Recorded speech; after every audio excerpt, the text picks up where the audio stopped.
Right, in this video we're looking at the properties of functions. So the first thing we're focusing on is the intercepts. So the x-intercept of a graph is where it crosses the x-axis, and we usually can find this by substituting in our y equals 0. So we change the y to 0, rearrange it, and find what x equals. The y-intercept is the same, except it's where it crosses the y-axis, and this time when we're trying to find it, we substitute in x equals 0. So for an example, if I had something like y equals x plus 3, and I want to find my x-intercepts, what I usually do is write x-intercepts as a mini heading. And then what we do is let y equals 0. So we get 0 equals x plus 3. Rearrange it, minus 3, and we end up with x equals negative 3. So what this is saying is it crosses the x-axis at negative 3. Now over on the right side, I'm going to write y-intercept. Let x equals 0. So now we have y equals 0 plus 3. So y equals 3, so it's crossing the y-axis at 3. So that's our two ways. That's our way of finding our x-intercept and our y-intercept. Sometimes you have quadratics, which will involve you factorizing the quadratic or using the quadratic formula to find what x equals. The next thing we're looking at is domain and range, and I briefly covered this in the past, but the domain of a function is just all the x values that exist for that function, and the range is all the y values that exist. Now, what I haven't covered in the past is how we show this.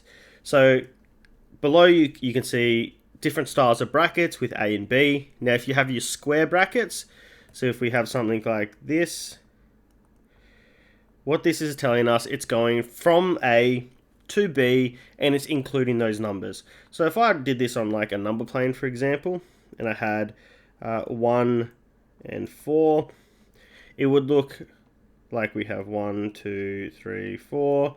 We're saying it's going from 1 all the way over here to 4, and it's including 1 and 4.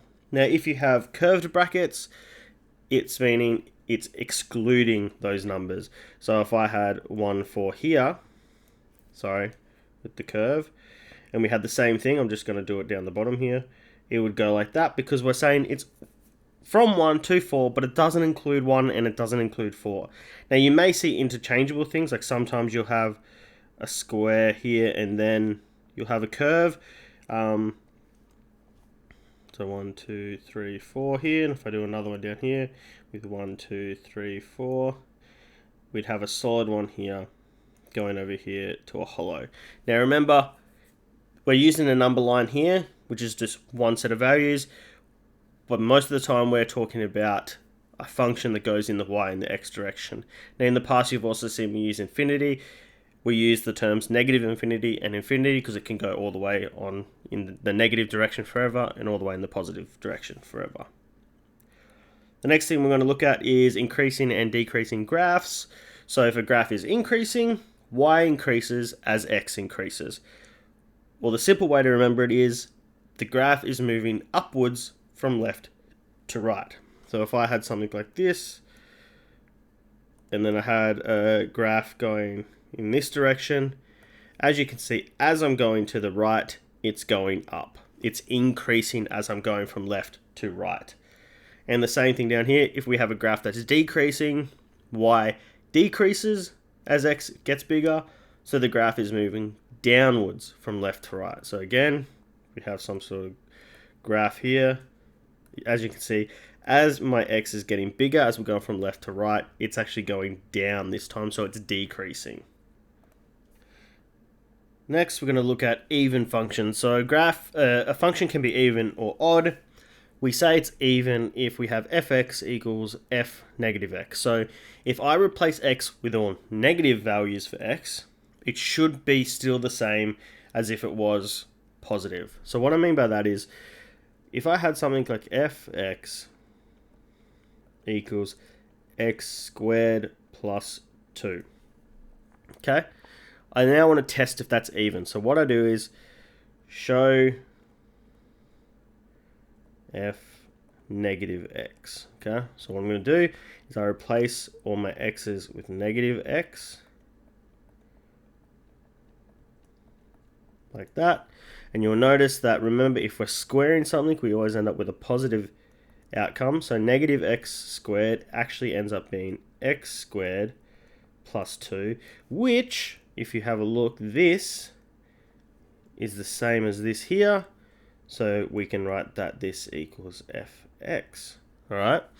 So because the left side, our f negative x, equals our right side, which we said is fx, this function is even.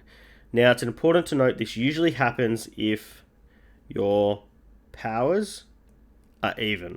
So if you have x to the power of 2, x to the power of 4, any of those, usually you end up with an even function. As soon as you start introducing odd, you'll find that you don't. So the other thing we need to look at then is now odd functions.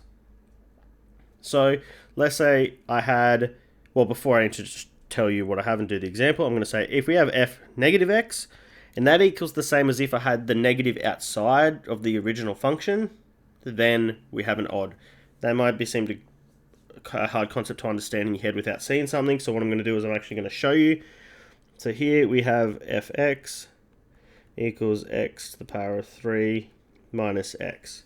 So now I want to find that f negative x first. Normally what we do is you always test for even first, because in the process you have to prove that anyway. So start with finding evens and then go to odds. So here, if I do this, we end up with negative x here minus negative x there. Okay? So what we end up with here is negative x cubed plus x. Alright? But what I cannot take from that is that the negative is common. So what I could do, if I wanted to do a highest common value, what I could do is bring that negative out the front. And then I've got minus x. Now, to prove that that's the case, if I wanted to re-expand that, let's say I had negative 1, x to the power of 3 minus x, and we expand that out, I end up with negative x cubed plus x, which was our original, so that's good. We did do the right thing there. Alright, now what I want to do is I want to go and find my negative original function. And if we do that, you'll notice it's negative there, x cubed minus x, because that was our original function. And what do you know? This here is the same as what we had here. So I can rewrite that as f with the negative x inside. So it is odd. So the process when you're doing these type of questions is test if it's even first, then test if it's odd. You can get neither. It's important to note that too.